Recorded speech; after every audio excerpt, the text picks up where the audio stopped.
Hey y'all, welcome to today's show. We are going to continue talking about culinary herbs that have medicinal uses so you can grow in your garden.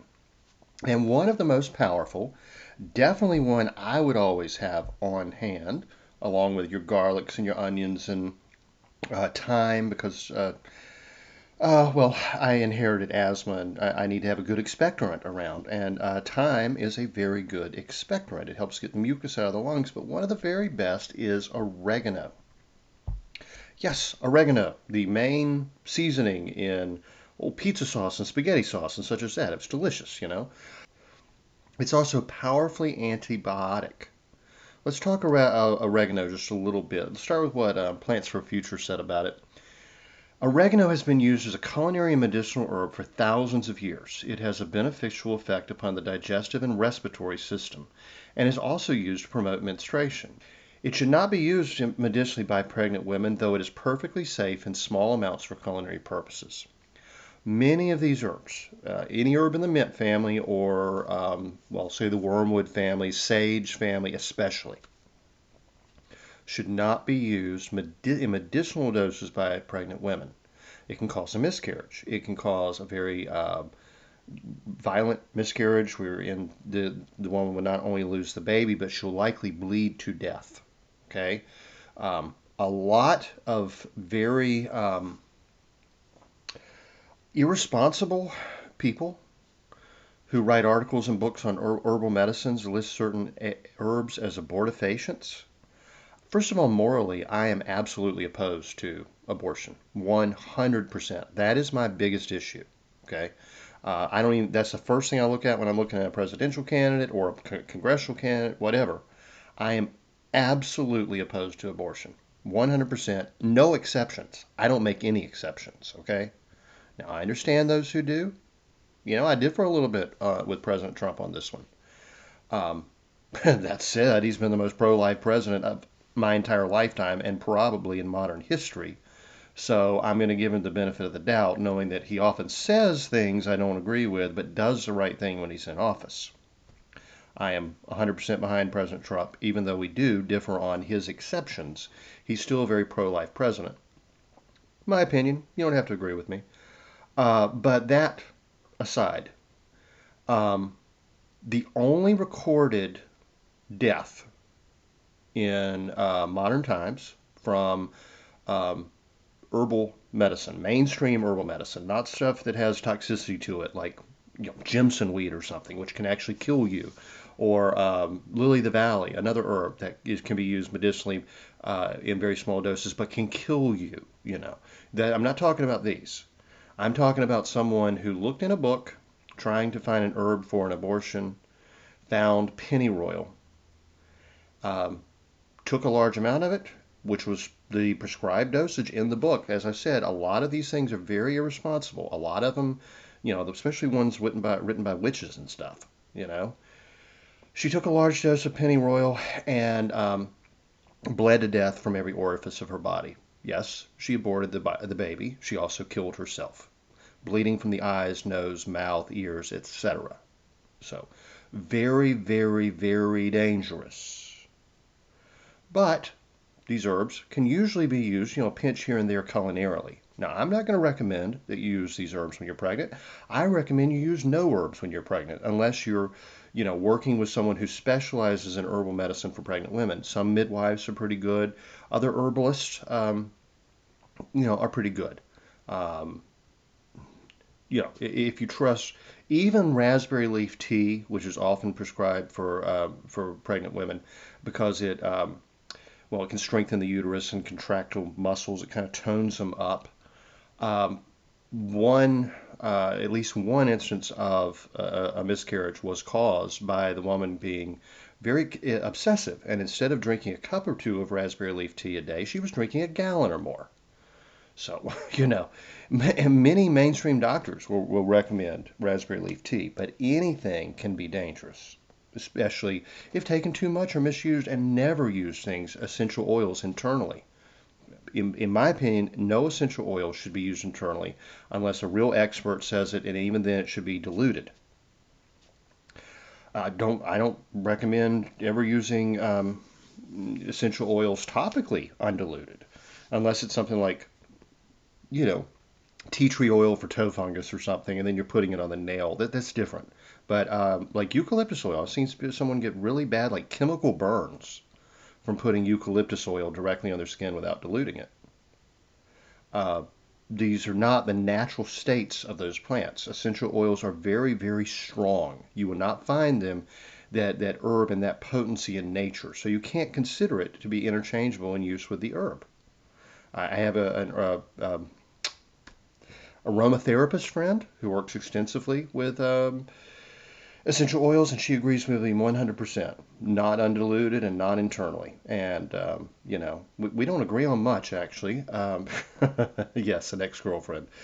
We really don't agree on much at all, even though, I certainly have.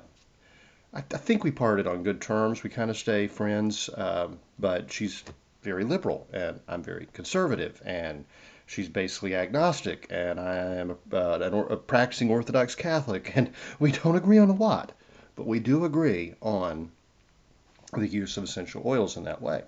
In fact, if I remember correctly, that lady who did kill herself trying to get an abortion with pennyroyal used the essential oil of pennyroyal. And pennyroyal is one of the two most potent members of the mint family. Pennyroyal and water mint. I wouldn't even think a small amount of the fresh herb or a dried herb would be appropriate during pregnancy.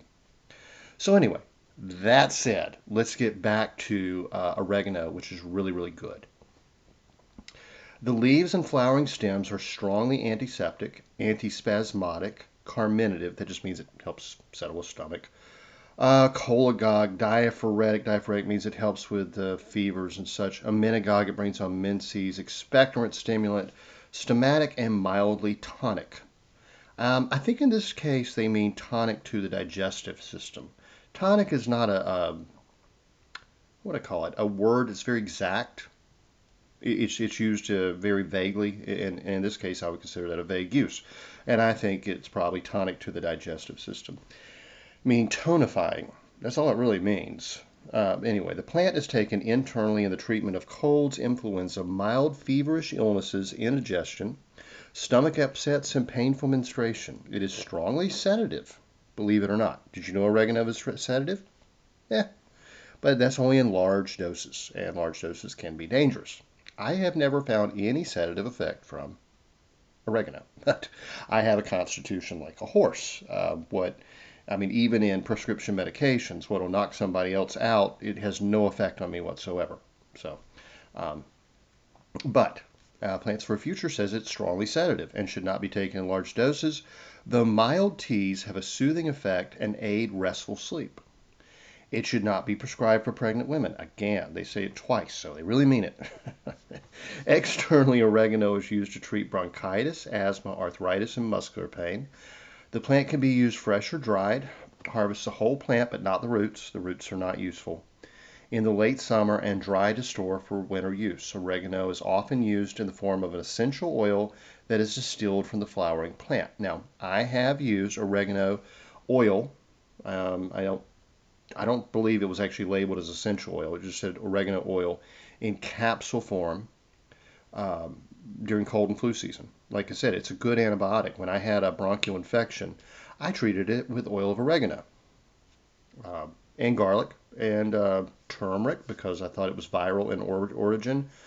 It worked. It worked very well. Now, of course, I'm not recommending anything. I make no medical recommendations. But it was a particularly bad respiratory infection and somewhat of a nasal infection as well, sinus infection, and it really did the trick. Now, it did burn my stomach. I had to take it with food, even though the bottle said take on an empty stomach. I found it to be a little harsh. So was all the garlic I was eating. So I had a little bit of what they call dyspepsia in the old books for several days there. Several weeks. It actually that was a bad one. I took a full like 30 days of an herbal regimen, and it knocked it out. So that was good.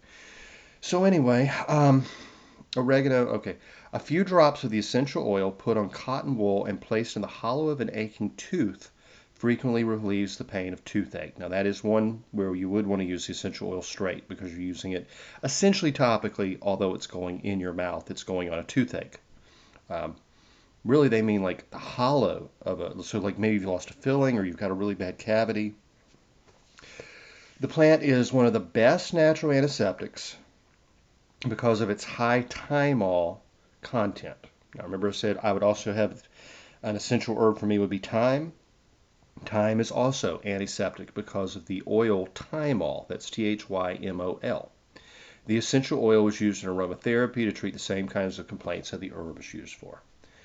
So, that's oregano. Oregano is a fairly Mediterranean plant. It doesn't like wet feet. It likes dry soils. Actually, under the chapter we did on herbal antibiotics, I gave the growing instructions for oregano. Not that hard. Where I live, I grow it in pots. It just does not do well in my cold, damp climate, and I grow it as an annual, even though I believe it can be grown. Well, it's been the mint family, so yeah, it's perennial if it's grown in conditions that it likes. But we get hard freezes and everything, so not a hard herb to grow in your windowsills. It's really one of like the essential. Put it in a pot, stick it in your windowsill, cut a little off, and add it to food as you're cooking. Sit on a patio or something, and it does really well in hot, dry conditions. So, I don't have the hardiness zones right in front of me, but you can find that on the previous show or in my book. All this comes from Herbal Medicine. Growing Your Survival Herb Garden for Preppers, Homesteaders, Permaculture people, and everyone else. So if you don't have the book yet, please buy my book. that's how I pay the bills. And buy the food that I put, oregano in.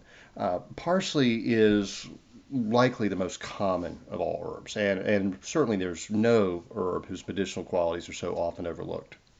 As a kid, I was taught to eat everything on my plate. It was unacceptable to leave food on my plate. Okay, there was no leftovers.